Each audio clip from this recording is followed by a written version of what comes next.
तरफ तक कोई गांव नहीं होता। नदियों के मोड़ और पहाड़ों के कोनों के कारण बहुत दूर तक आदमी भी नहीं दिखता है। डाकुओं का सबसे ज्यादा खतरा वहीं था।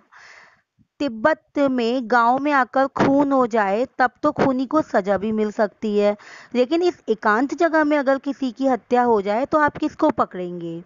कोई उस पर ध्यान नहीं देता था। डकैत वहां पे रहते थे और वो आदमी को मार डालते थे, उसके बाद में उसका पैसा वगैरह वो सब ले लिया करते थे। अब डाकू यदि जान से ना मारे तो खुद अपने प्राणों का खतरा है। उसके बाद में इन्होंने ये बताया है कि हम तो भिखमंगे जैसे थे।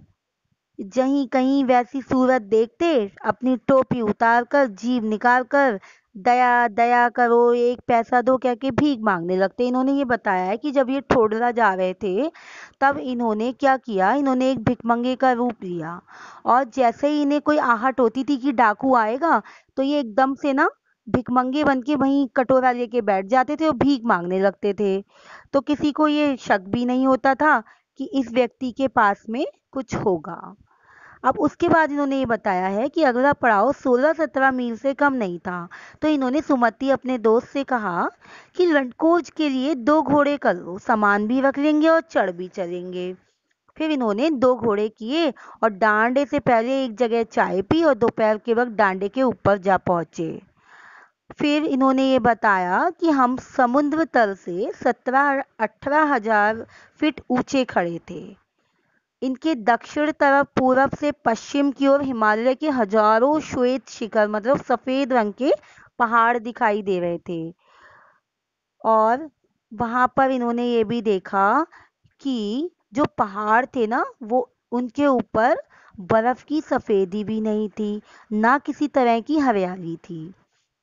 उत्तर की तरफ बहुत कम बर्फ वाली चोटियां दिखाई दी। सर्वोच्च स्थान पर डांडे के देवता का एक स्थान था। जब ये डांडे पे बिल्कुल ऊपर पहुंच गए तो इन्होंने देखा कि डांडे के एक देवता का मंदिर था, जो पत्थरों के ढेर, जानवरों के सींगों, रंग बिरंगे कपड़ों की झंडियों से सजाया गया था। अब चढ़ाई तो इन्होंने थोड़ी मुश्किल थी, फिर ये उतराई वाले रास्ते पे आ गए। कभी चढ़ाव था कभी उतराव था। तो इन्होंने बताया है कि एक दो साथी इनके साथ में थे। अब क्या हुआ, इनका घोड़ा जो था ना वो थोड़ा हल्के चलने लगा, हो सकता है वो थक गया हो तो उसकी स्पीड जो थी वो कम हो गई। इन्होंने भी यही सोचा कि चढ़ाई की थकावट के कारण ऐसा हो रहा है। इन्होंने ये भी नहीं चाहा कि घोड़े को ये मारे जिससे वो तेज चले। अब क्या हुआ कि इनका घोड़ा और सब साथियों से पिछड़ गया, मीन्स ये रास्ता भटक गए। इन्हें यही नहीं पता कि सब कहाँ गए। अब इन्होंने बहुत ढूंढा बहुत ढूंढा। आगे एक घर में पूछने से पता लगा कि लंडकोर का रास्ता दाहिने वाला था। फिर ये इन्होंने लौट के उस रास्ते को पकड़ा। ऐसे ही इन्होंने बहुत बहुत देर तक परेशानी उठाई। उसके बाद इन्होंने ये कहा कि मैंने 2 टोकरी कंडे फू डाले मतलब जला दिए। 3-3 बार चाय को गर्म किया। ये अपने साथ में चाय लेके चले थे जब, तो इन्होंने उस चाय को 3 बार गर्म किया क्योंकि ठंड बहुत थी। उसके बाद में बच्चों इन्होंने देखा कि इनके कुछ दोस्त जो है ना वो दिखाई दे रहे हैं। सुमति दिख गए इन्हें। तो इन्होंने गुस्सा आया इन्हें, फिर ठंडा भी हो गया इनका गुस्सा। फिर ये एक लंडकोर जगह पर पहुंचकर अच्छी जगह पे ठहर गए। यहाँ भी उनके अच्छे यजमान थे, मतलब सुमति जो थे ना वो मैंने आपको बताया वो पंडितगिरी करते थे। तो यजमान कहते हैं जिन घरों का वो काम करते थे वो थे। तो पहले इन्हें वहां पर चाय सत्तू मिला और रात में गरम गरम थुक्पा। थुक्पा क्या है, खाने का व्यंजन है जो तिब्बत में बहुत फेमस है। तो इन्हें वो खाने को मिला।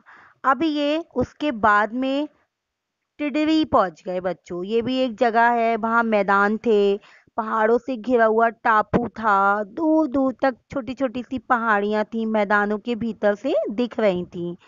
उसके बाद में आसपास के गांव में सुमति के ना जाने कितने यजमान थे।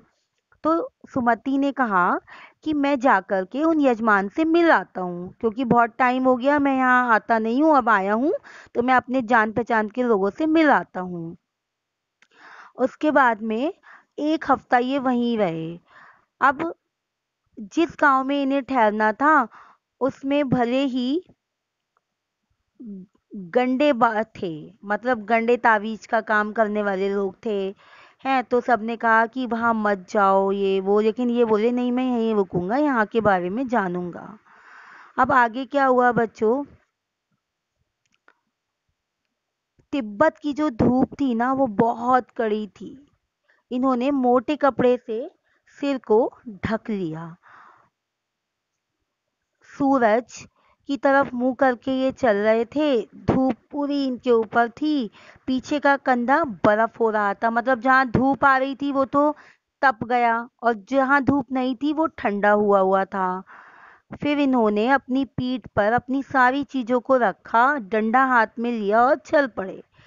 अब आगे क्या हुआ कि जब सुमति अपने जान पहचान के लोगों से मिलने के लिए गए तो ये वहां पे रुक गए, और इन्होंने वहां पर एक शेकर देखा।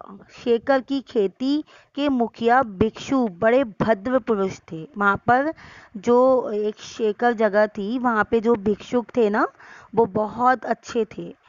ये उनसे बहुत प्रेम से मिले। इन्होंने उन्हें अपने बारे में भी बताया। वहाँ एक मंदिर था जिसमें हस्तलिखित 103 पोथियां रखी हुई थी, मतलब हाथों से लिखी हुई पोथियां, मतलब किताबें रखी हुई थी। अब भिक्षु ने इनका आसन वहीं लगा दिया।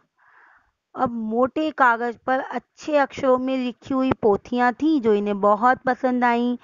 इन्होंने उसको उठा करके देखा तो इन्होंने महसूस किया कि एक एक पोथी 15-15 शेर से कम नहीं रही होगी। फिर सुमति ने अपने आसपास के यजमानों के बारे में जाकर के उनसे पूछा, वहां घूमे।